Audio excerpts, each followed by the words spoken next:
kábíyèsí ọ̀ọ́ni ilé-ifẹ̀ ní ìpínlẹ̀ ọ̀ṣun ọba ẹniìtàn adéyẹyẹ ògúnwùsì ọ̀jájá kejì ó mà ti tú àṣírí ńlá. ó ti sọ̀rọ̀ o wípé àwọn alágbára kan àwọn agbódegbà wọn ń ṣiṣẹ́ lábẹ́lẹ̀ láti ba ìjọba tinubu jẹ́. àwọn ló sì wà lẹ́yìn bí nǹkan ṣe le koko ní nàìjíríà báyìí tí kò jẹ́ kí ara ro okùn kí ara ro ẹ̀dìyà àwọn ọmọ nàìjíríà. ǹjẹ́ ìbò ni kábíyèsí ti sọ̀rọ̀ náà? ọjọ́ ajé èèyàn ọjọ́ monde ọ̀sẹ̀ yìí ti ṣe ọjọ́ kẹrin oṣù kẹta ọdún 2024 ìní àròlé oòdùà gẹ́gẹ́ bó tún ṣe ń pè Ọọ̀ni ló máa sọ̀rọ̀ yìí lásìkò tó ń gbàlejò ọ̀gá àjọ tó ń gbógun ti jẹgúdújẹrá àti ìṣòwò olùbáṣubàṣu Economic Financial Crime Commission EFCC ẹ̀ka ti ìlú ìbàdàn ìyún acting Ìbàdàn zonal commander of the EFCC ìyún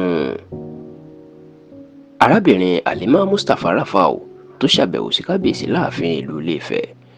nígbà tí ó ń sọ̀rọ̀, kábíyèsí ní iṣẹ́ takuntakun ni àjọ EFCC ń ṣe àti pé kí wọ́n má ṣe rẹ̀wẹ̀sì láti máa tẹ̀síwájú nínú iṣẹ́ rere tí wọ́n ṣe láti gbógun ti ìjẹgúdújẹrá àti ìṣòwò olùbáṣubàṣu àti ìwà àjẹbánu.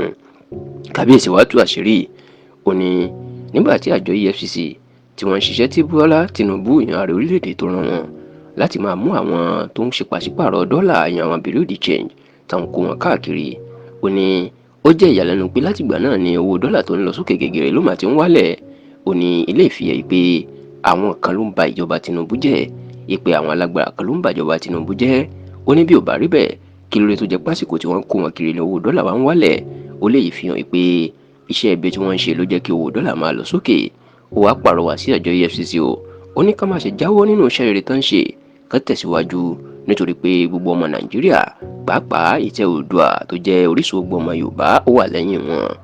Halima Mustapha Rufau ìyún ọ̀gá àgbà àjọ EFCC ẹ̀ka ti ìlú Ìbàdàn tuntun ó kàsára sí kábíyèsí, ó dúpẹ́ fún àtìlẹ́yìn ẹ̀, bẹ́ẹ̀ ló kàsára sí pé bàbá gbogbo èèyàn ni tó sì ṣèlérí fún kábíyèsí wípé àjọ EFCC lábẹ́ pásítọ̀ Olúkáyọ̀dé Olúkóyèdé kò ní já kulẹ̀ àti pé òun náà òun yóò ṣiṣẹ́ takuntakun láti ṣe kí ìwà jẹgúdújẹrá àti ìṣòwò olùbáṣubàṣu ní ìlú Ìbàdàn àti agbègbè ẹ̀ kò di àfisẹ́yìn tí egbò fi aṣọ.